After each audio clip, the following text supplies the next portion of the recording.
रात का समय था, आसमान में बादल छाए हुए थे। अंधेरी रात में सिर्फ एक पुरानी बिल्डिंग की परछाई नजर आ रही थी। यह बिल्डिंग एक समय में शहर के सबसे प्रसिद्ध अस्पतालों में से एक हुआ करता था, शांति जनरल हॉस्पिटल। लेकिन अब यह अस्पताल एक खंडहर में बदल चुका था, जिसमें कोई भी जाने की हिम्मत नहीं करता था। लोग कहते थे कि यहां से कभी कभी रात के सन्नाटे में चीखों की आवाजें आती थी। रवि, एक पत्रकार, इस अस्पताल की कहानी पर शोध कर रहा था।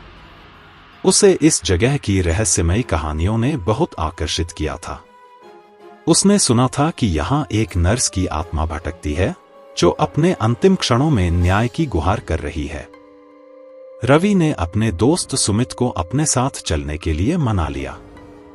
दोनों ने फैसला किया कि वे रात के समय अस्पताल जाएंगे और वहां की असलियत का पता लगाएंगे। अगली रात रवि और सुमित अपने कैमरे और टॉर्च लेकर अस्पताल पहुंचे। अस्पताल का गेट जंग लगा हुआ था और उसे खोलने में उन्हें बहुत मशक्कत करनी पड़ी। अंदर घुसते ही उन्हें एक अजीब सी सर्द हवा का एहसास हुआ। अस्पताल के गलियारे में उनकी टॉर्च की रोशनी आगे पीछे झूल रही थी, जैसे कोई उनकी आंखों से छिपने की कोशिश कर रहा हो। जैसे ही वे आगे बढ़े, उन्हें एक पुराने ऑपरेशन थिएटर का दरवाजा दिखाई दिया। दरवाजा बंद था, लेकिन उसके पीछे से किसी की खुरदरी आवाज सुनाई दी। रवि ने सुमित की ओर देखा। सुमित के चेहरे पर डर की लकीरें थीं। लेकिन फिर भी उन्होंने दरवाजे को खोलने का फैसला किया। दरवाजा खुलते ही एक तेज हवा का झोंका आया और दोनों को ऐसा महसूस हुआ जैसे किसी ने उन्हें पीछे धकेल दिया हो। अंदर की स्थिति और भी भयानक थी। ऑपरेशन थिएटर में चारों तरफ खून के निशान थे, जैसे किसी ने यहां पर अत्याचार किया हो। अचानक टॉर्च की रोशनी एक कोने में जाकर ठहर गई। वहां सफेद कपड़े में लिपटी एक छाया दिखाई दी। उसकी आंखें लाल और चेहरे पर गुस्से का भाव था। सुमित ने घबराकर चीखना चाहा, लेकिन उसकी आवाज गले में ही अटक गई। रवि ने तुरंत कैमरा ऑन कर दिया और उस छाया की ओर बढ़ा। तुम कौन हो? रवि ने कांपते हुए पूछा। लेकिन जवाब में सिर्फ एक ठंडी हंसी सुनाई दी, जो रवि और सुमित के रगों में सिहरन पैदा कर गई। वह छाया धीरे धीरे उनकी ओर बढ़ने लगी। उसकी चाल इतनी भयानक थी कि दोनों के पैरों में मानो जान ही नहीं बची। रवि और सुमित ने वहां से भागने का फैसला किया, लेकिन जैसे ही उन्होंने दरवाजे की ओर कदम बढ़ाया, दरवाजा अपने आप बंद हो गया। अब वे पूरी तरह फंस चुके थे। छाया ने एक गहरी आवाज में कहा, तुम लोग यहां क्यों आए हो? क्या तुम्हें मेरे दर्द का एहसास है? रवि और सुमित ने डरते हुए कहा, हम यहां सच जानने आए हैं। तुम कौन हो और यहां क्यों भटक रही हो? छाया ने रोते हुए कहा, मैं इस अस्पताल की नर्स थी। एक रात ऑपरेशन के दौरान एक डॉक्टर ने मेरे साथ जबरदस्ती की। मैंने उसे रोकने की कोशिश की, लेकिन उसने मेरी बात नहीं सुनी। जब मैंने उसकी हरकतों का विरोध किया, तो उसने मुझे मार डाला और मेरी लाश को इसी ऑपरेशन थिएटर में छिपा दिया। अब मैं यहां न्याय की आस में भटक रही हूं। रवि ने उसकी बात सुनकर कहा, हम तुम्हें न्याय दिलाने में मदद करेंगे। बस हमें यहां से बाहर जाने दो। लेकिन नर्स की आत्मा ने कहा, नहीं, तुम लोग भी मेरी तरह यहां कैद रहोगे। इतना कहकर वह अचानक गायब हो गई। रवि और सुमित ने देखा कि दरवाजा खुल चुका था, लेकिन बाहर का रास्ता धुंधला था, जैसे एक अंधेरी सुरंग में बदल गया हो। रवि और सुमित ने एक दूसरे की ओर देखा। उनके चेहरे पर डर की छाया साफ दिखाई दे रही थी। ऑपरेशन थिएटर से बाहर निकलते ही उन्होंने देखा कि अस्पताल का गलियारा एक लंबी और अंधेरी सुरंग में बदल चुका था। यह वही गलियारा नहीं था जिससे वे आए थे। सुरंग में घुप अंधेरा था और ठंडी हवा उनके चेहरे पर थपेड़े मार रही थी। दोनों ने अपने मोबाइल की टॉर्च जलाकर आगे बढ़ने का फैसला किया। हर कदम पर उन्हें ऐसा महसूस हो रहा था जैसे कोई उनके पीछे पीछे चल रहा हो। सुरंग के अंदर से कभी कभी धीमी धीमी रोने की आवाजें आ रही थीं, जो माहौल को और भी भयावह बना रही थी। थोड़ा आगे बढ़ने पर उन्होंने देखा कि एक जगह दीवारों पर खून के हाथों के निशान बने हुए थे। ऐसा लग रहा था जैसे किसी ने अपनी जान बचाने की कोशिश में दीवारों को पकड़ने की कोशिश की हो। सुमित के चेहरे से पसीना बह रहा था और उसने कांपते हुए रवि से कहा, हमें वापस चलना चाहिए। ये जगह हमारे लिए नहीं है। लेकिन रवि ने उसे समझाया, अगर हम वापस गए तो वो आत्मा हमें नहीं छोड़ेगी। हमें इसका सामना करना ही पड़ेगा। सुरंग के अंत में एक दरवाजा दिखाई दिया जो जंग लगा हुआ था। रवि ने उसे खोलने की कोशिश की, लेकिन दरवाजा बहुत भारी था। उन्होंने मिलकर जोर लगाया और दरवाजा खोलने में सफल रहे। दरवाजे के पीछे एक छोटा सा कमरा था जिसमें पुरानी फाइलें और औजार बिखरे पड़े थे। कमरे के बीचों बीच एक पुरानी लकड़ी की कुर्सी रखी थी जिस पर किसी का साया बैठा हुआ दिखाई दे रहा था। जैसे ही उन्होंने उस साये की ओर देखा, वह साया धीरे धीरे अपनी जगह से उठने लगा। उसकी आंखें लाल थीं और चेहरा कटाफटा था, जैसे किसी ने उसे बुरी तरह घायल कर दिया हो। रवि ने डरते हुए उससे पूछा, तुम कौन हो? साये ने एक दर्द भरी आवाज में कहा, मैं वही डॉक्टर हूं जिसने उस नर्स की हत्या की थी। अब मैं भी यहां उसी तरह फंसा हुआ हूं जैसे तुम दोनों। सुमित ने कांपते हुए कहा, तुम्हारी सजा तुम्हें मिल चुकी है। अब हमें यहां से जाने दो। लेकिन डॉक्टर की आत्मा ने कहा, तुम लोग यहां से तभी जा सकते हो जब तुम उस नर्स की आत्मा को शांति दिलाओ। लेकिन यह आसान नहीं है।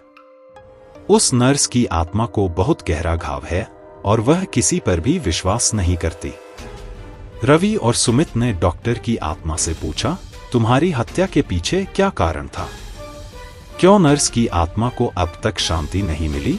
डॉक्टर की आत्मा ने बताया, उस नर्स ने मुझ पर विश्वास किया था, लेकिन मैंने उसकी मासूमियत का फायदा उठाया। जब उसने मेरे किए का विरोध किया तो मैंने उसे मारकर उसकी लाश को इस अस्पताल के एक गुप्त कमरे में छिपा दिया। अगर तुम उसकी लाश को ढूंढकर सही जगह पर दफना सको तो शायद उसकी आत्मा को शांति मिल जाए। रवि ने गहरी सांस ली और सुमित की ओर देखा। सुमित का चेहरा सफेद हो गया था, लेकिन उन्होंने एक दूसरे को हिम्मत बंधाई और नर्स की लाश ढूंढने का फैसला किया। उन्होंने डॉक्टर की आत्मा से पूछा, वह गुप्त कमरा कहाँ है? डॉक्टर ने बताया, यहां से एक और सुरंग निकलती है जो उस कमरे तक जाती है, लेकिन उस रास्ते में कई और आत्माएं भटक रही हैं। अगर तुमने किसी का सामना किया तो वे तुम्हें भी नहीं छोड़ेंगी। रवि और सुमित ने अपने दिल को मजबूत किया और सुरंग में आगे बढ़ने लगे। सुरंग के रास्ते में उन्हें कई बार अजीब सी परछाइयां दिखाई दी जो उन्हें पीछे खींचने की कोशिश कर रही थी, लेकिन उन्होंने हिम्मत नहीं हारी। धीरे धीरे चलते हुए वे उस कमरे तक पहुंच गए। कमरा बहुत पुराना और धूल से भरा हुआ था।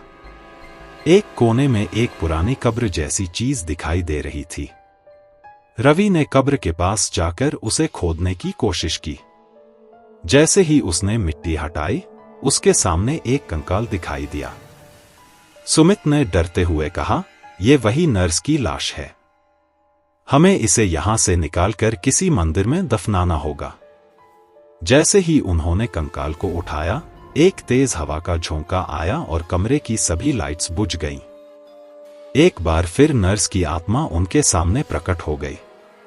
उसकी आंखों में आंसू थे और उसने कहा, तुमने मेरी मदद करके मेरे दर्द को समझा। अब मुझे शांति मिलेगी। इतना कहकर उसकी आत्मा धीरे धीरे धुंध में बदलकर गायब हो गई। रवि और सुमित ने नर्स की लाश को एक मंदिर में सही रीति रिवाज से दफनाया। जब वे मंदिर से लौटे तो अस्पताल के आसपास की सारी अजीब घटनाएं रुक गईं। लेकिन रवि के दिल में एक सवाल बाकी था, क्या डॉक्टर की आत्मा भी उसी तरह फंसी रहेगी या उसे भी कभी मुक्ति मिलेगी? नर्स की आत्मा को शांति मिलने के बाद रवि और सुमित को लगा कि अब सब कुछ खत्म हो चुका है, लेकिन उनके दिल में एक डर अभी भी बैठा हुआ था। उस रात रवि को नींद नहीं आई। उसे बार बार डॉक्टर की आत्मा की बातें याद आ रही थी। उसने सोचा कि अगर नर्स की आत्मा को शांति मिल गई है तो डॉक्टर की आत्मा का क्या होगा? क्या वह अभी भी अस्पताल के खंडहर में भटक रही है? रवि ने सुमित को फोन किया और उसे अपनी चिंता बताई। सुमित ने भी महसूस किया कि शायद उनकी कहानी यहां खत्म नहीं हुई है। दोनों ने अगले दिन फिर से अस्पताल जाने का फैसला किया ताकि डॉक्टर की आत्मा की असलियत का पता लगा सके। अगली रात वे एक बार फिर उसी अस्पताल में दाखिल हुए। इस बार अस्पताल में सन्नाटा था, न तो चीखें सुनाई दे रही थीं और न ही कोई परछाई दिख रही थी। लेकिन जैसे ही वे उस सुरंग के पास पहुंचे जहां से पहले डॉक्टर की आवाज आई थी, अचानक एक ठंडी हवा का झोंका आया और सामने वही साया प्रकट हो गया। डॉक्टर की आत्मा ने गुस्से में कहा, तुमने नर्स की आत्मा को शांति दी, लेकिन मेरी सजा अब भी बाकी है। मेरी आत्मा को भी शांति दिलाओ, वरना मैं तुम्हें यहां से कभी जाने नहीं दूंगा। रवि ने उसकी ओर देखते हुए कहा, तुमने जो किया है उसकी सजा तुम्हें मिल चुकी है, लेकिन हम फिर भी तुम्हारी आत्मा को शांति दिलाने की कोशिश करेंगे। डॉक्टर की आत्मा ने कहा, मेरी मुक्ति के लिए तुम्हें उस रात के सारे सच को सबके सामने लाना होगा जो मैंने इतने सालों तक छुपाया था। अगर तुमने सच का पर्दाफाश नहीं किया तो मैं हमेशा के लिए यहां भटकता रहूंगा और तुम्हें भी चैन से जीने नहीं दूंगा। रवि और सुमित ने फैसला किया कि वे डॉक्टर की कहानी को दुनिया के सामने लाएंगे। उन्होंने उस अस्पताल की पुरानी फाइलों को खंगालना शुरू किया। काफी मेहनत के बाद उन्हें एक गुप्त दस्तावेज मिला जिसमें नर्स की मौत और डॉक्टर की क्रूरता की सारी बातें लिखी हुई थी। उस फाइल में लिखा था कि डॉक्टर ने न केवल नर्स की हत्या की थी, बल्कि कई और मरीजों के साथ भी अत्याचार किया था। उसने अपने पापों को छुपाने के लिए अस्पताल की कई फाइलें जला दी थीं, लेकिन कुछ सबूत बच गए थे। रवि और सुमित ने इस फाइल को पुलिस के हवाले किया और नर्स की हत्या का मामला फिर से खोला गया। इस घटना की खबरें पूरे शहर में फैल गईं। लोगों को पता चला कि इतने सालों से उनके बीच एक भयानक सच्चाई छुपी हुई थी। जब डॉक्टर के पापों का सच सबके सामने आया तो अस्पताल में अचानक एक अजीब सी शांति फैल गई। रात में रवि और सुमित एक बार फिर अस्पताल में गए। इस बार उन्हें वहां किसी भी आत्मा की उपस्थिति महसूस नहीं हुई। लेकिन जैसे ही वे अस्पताल के बाहर निकलने लगे, उन्हें एक धीमी आवाज सुनाई दी, धन्यवाद, तुमने मुझे मुक्ति दिलाई। यह डॉक्टर की आत्मा की आखिरी आवाज थी। उसकी आवाज में अब कोई गुस्सा या दर्द नहीं था, बस एक शांति का एहसास था। रवि और सुमित को लगा कि अब सब कुछ खत्म हो गया है। उन्होंने राहत की सांस ली और अस्पताल की कहानी को पूरी तरह से बंद करने का फैसला किया। लेकिन जब वे वापस अपने घर पहुंचे तो रवि के दरवाजे पर एक पुरानी फाइल रखी मिली। उस फाइल पर खून के निशान थे और ऊपर लिखा था, अभी अंत नहीं हुआ है। रवि ने घबराकर फाइल खोली तो उसमें एक और रहस्य का जिक्र था। लिखा था कि डॉक्टर के अत्याचार की कहानियां केवल नर्स तक ही सीमित नहीं थीं, बल्कि इस अस्पताल में कई और आत्माएं भी कैद थीं जो अपनी मुक्ति की प्रतीक्षा कर रही थीं। उन आत्माओं का बदला और उनका दर्द अब भी अस्पताल की दीवारों में कैद था। रवि ने सुमित को तुरंत यह बात बताई। दोनों ने समझ लिया कि यह उनकी आखिरी लड़ाई नहीं है। उन्हें उन आत्माओं की कहानियां भी उजागर करनी होंगी जो अब तक अंधेरे में छुपी थी। रवि और सुमित अब जानते थे कि उनकी कहानी अभी खत्म नहीं हुई है। उस रात जब उन्होंने फाइल में नए रहस्यों को पढ़ा तो उन्हें महसूस हुआ कि इस अस्पताल में अभी और भी कई आत्माओं की कहानियां दफन हैं, जिनका दर्द अब तक भुलाया नहीं जा सका है।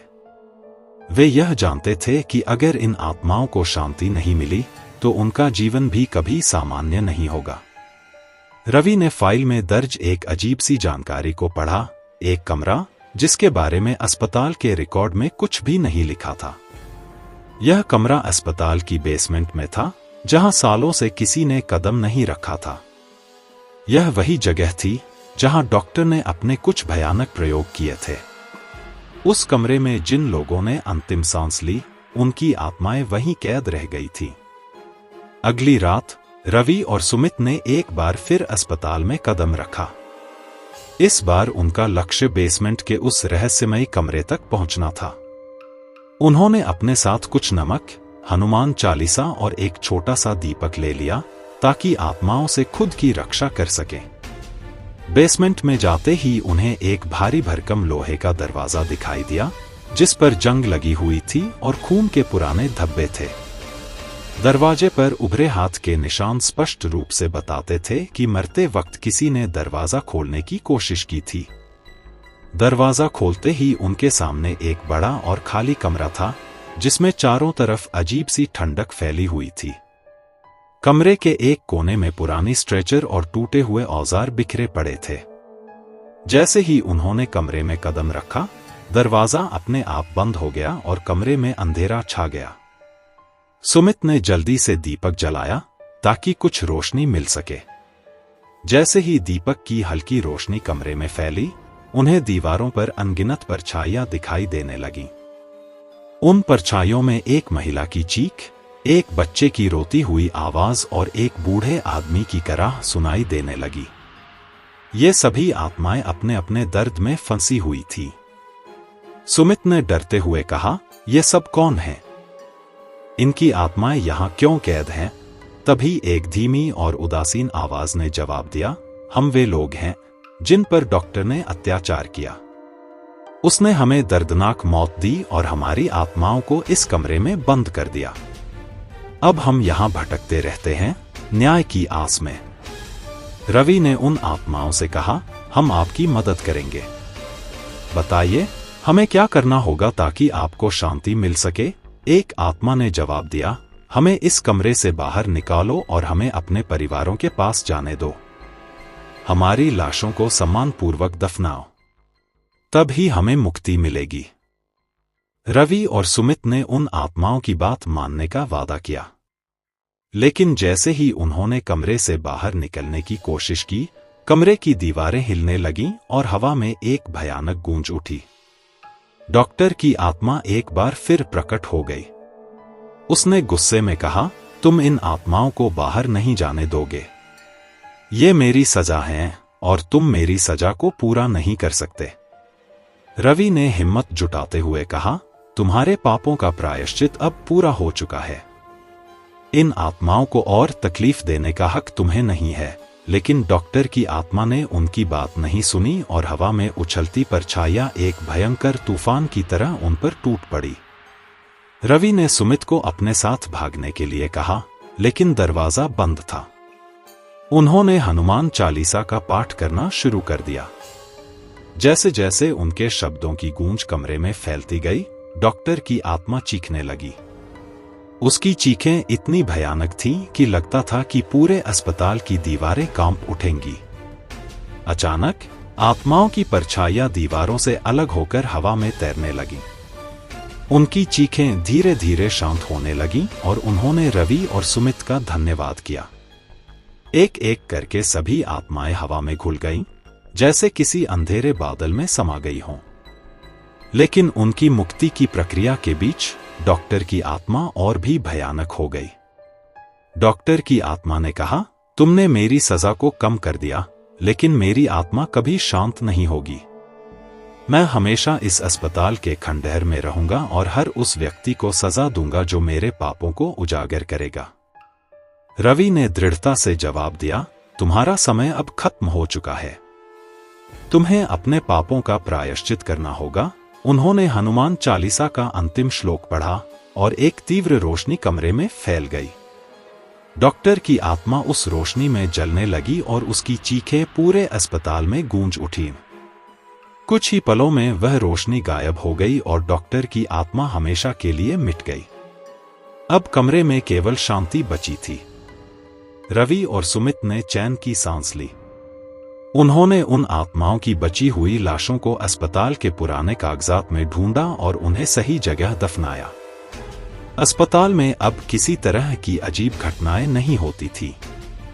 शहर के लोग उस जगह को फिर से बसाने लगे थे। रवि और सुमित ने भी इस भयानक अनुभव को अपनी किताब में लिखा और लोगों को यह बताया कि कैसे एक पुराना अस्पताल, जो दर्द और पीड़ा का घर था, अब एक शांत जगह बन गया था। लेकिन रवि के मन में एक बात अब भी बैठी थी, क्या डॉक्टर की आत्मा सच में खत्म हो गई थी, या वह कहीं और किसी और रूप में लौटने का इंतजार कर रही थी?